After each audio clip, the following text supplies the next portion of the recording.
Corporate Karma Case Files. Confidential, unfiltered, corporate.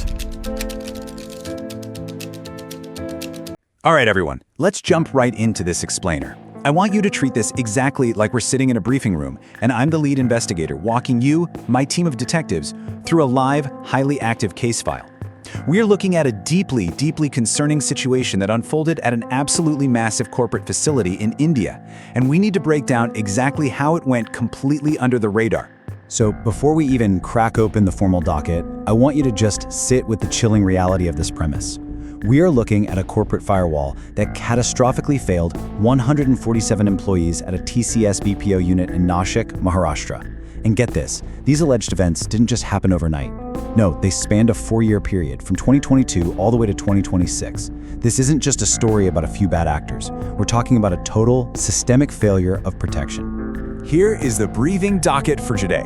We're going to cover the initial tip, the modus operandi, the undercover disguise, the systemic HR failure, the procedure for the 9 FIRs, and finally, the ongoing investigation. Starting right off with Section 1, the initial tip and a family's suspicion. You know, you'd think the first piece of actionable intelligence would come from human resources, right? Or maybe an internal audit. Nope, it came from an observant family. Our timeline kicks off in February 2026 when Nashik City Police get this really unusual tip through a political party worker. The concern was about a young Hindu woman working at the TCS BPO in Nashik who had quietly started observing Ramzan fasts and drastically changing her lifestyle. Her family noticed that this sudden shift directly correlated with when she joined that specific office. Now look at the strategic play here by law enforcement. Once the police heard the family's account, they bypassed standard corporate protocol completely. They literally didn't knock on the front door, they didn't send a formal notice, and they didn't even make a courtesy call to HR. Why? Well, they knew if they did, they'd risk tipping off any potential suspects or giving the company time to orchestrate a cover-up. Which brings us to Section 2, the modus operandi, a very patient process. According to the complainants, this was not some single dramatic explosive event. It was a methodical, slow burn process that played out over years. The FIRs indicate a highly structured 4-layer MO. Step 1 was building trust. Senior male colleagues allegedly forming relationships with junior female staff, sometimes even using false promises of marriage. Step 2 brought in intense religious pressure. Victims say they were told to perform namaz, to fast, and were even introduced via video calls to a Malaysia-based preacher named Irman. Step 3 was the explicit ridicule and mocking of the victim's own beliefs. And Step 4, pure professional retaliation. Anyone who pushed back suddenly found their daily work life made absolutely miserable by those very same team leaders. The personal accounts from the victims really highlight the exact nature of this coercion. Take a look at this quote from a male employee's formal complaint. It wasn't subtle, you know? It was direct, persistent, and obviously entirely inappropriate for any workplace. So, moving on to Section 3, the undercover disguise and infiltrating the office. Think about it. How do the police prove what's happening behind closed corporate doors without a warrant? They go in. To bypass the management firewall entirely, a team of police officers, including female constables, infiltrated the TCS BPO facility disguised as regular housekeeping staff. For up to a full month, they were just hidden in plain sight, sweeping floors, emptying the trash, and most importantly, watching, listening, and gathering the raw, unvarnished evidence they needed to build a real case. This undercover disguise was a total game changer. It allowed investigators to witness the anomaly firsthand without any corporate spin. A standard inquiry that would have just given suspects time to delete messages and align their stories. This covert op gave them the unfiltered intelligence that led straight to the first formal FIR being registered in March 2026. All right, Section 4, the systemic HR failure and the internal cover-up.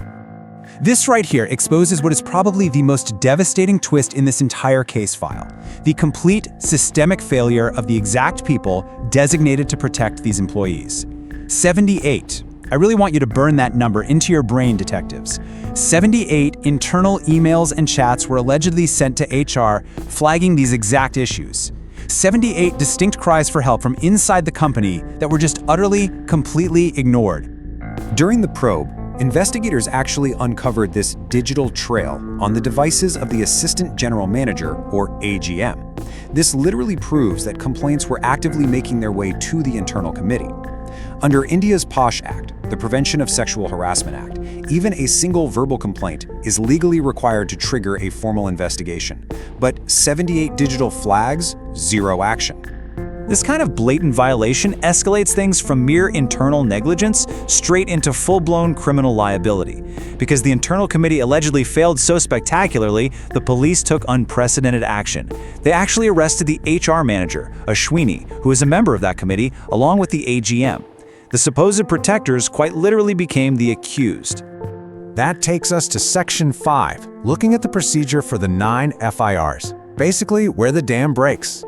Watch how insanely fast this escalates. We kick off with that February tip, which leads to the undercover op and the first FIR in March. But look closely at late March and early April. We see this massive tidal wave of police action, resulting in a flood of formal complaints, culminating in high-profile arrests right up to May 7th. So how exactly did we go from 0 to 9 FIRs so fast?